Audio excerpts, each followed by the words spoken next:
শ্রী নিত্যানন্দ ত্রয়োদশী কবে, নিত্যানন্দ প্রভু কে, আর এই ত্রয়োদশী পালন করলে আপনি কি ফল পাবেন? আগামী 31শে জানুয়ারি শনিবার 2026 শ্রী নিত্যানন্দ ত্রয়োদশী। শ্রীল রূপ গোস্বামী তাঁর কর্চায় বলেছেন, শঙ্কর্ষণ কারণ দশাই বিষ্ণু, গর্ভদশাই বিষ্ণু, ক্ষীরদশাই বিষ্ণু ও শেষনাগ যার অংশ ও কলা, সেই নিত্যানন্দরূপ শ্রী বলরামজিকে আমি স্মরণ করি। অর্থাৎ শ্রীকৃষ্ণ চৈতন্য মহাপ্রভুর স্বঅংশ নিত্যানন্দ প্রভু। তা সত্ত্বেও শ্রী নিত্যানন্দ প্রভু শ্রী চৈতন্য মহাপ্রভুর প্রতি সবসময় সেবা বুদ্ধি ভাব। শ্রী চৈতন্য চরিতামৃতে বলা হয়েছে, ভক্ত অভিমান মূল শ্রী বলরামে, সেইভাবে অনুগত তার অংশগণে।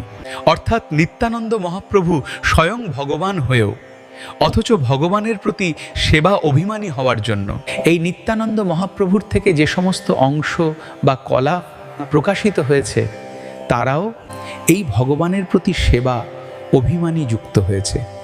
সেই জন্য নিত্যানন্দ প্রভু আখর মূল গুরুতত্ত্ব।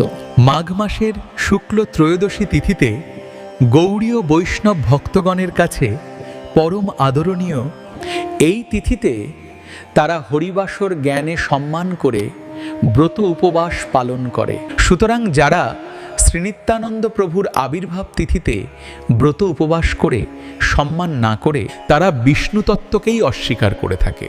জগৎগুরু ভক্তি সিদ্ধান্ত সরস্বতী ঠাকুর প্রভুপাদ তার গৌড়ীয় ভাষ্যে জানিয়েছেন, এই দুই পুণ্যতিথি অর্থাৎ মাঘী শুক্লা ত্রয়োদশী ও ফাল্গুনী পূর্ণিমা, এই দুই তিথিতে ব্রত উপবাস করলে বদ্ধজীবের অবিদ্যা বন্ধন ছিন্ন হয়ে থাকে এবং কৃষ্ণ সেবা বৃদ্ধি পায়।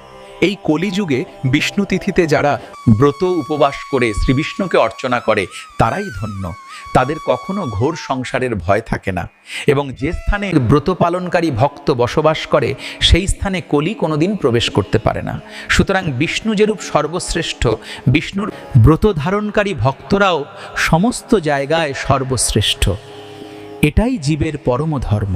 নরোত্তম দাস ঠাকুর জানিয়েছেন, হেন নিতাই বিনে ভাই, রাধাকৃষ্ণ পাইতে নাই, দৃঢ় করি ধর নিতাইয়ের পা।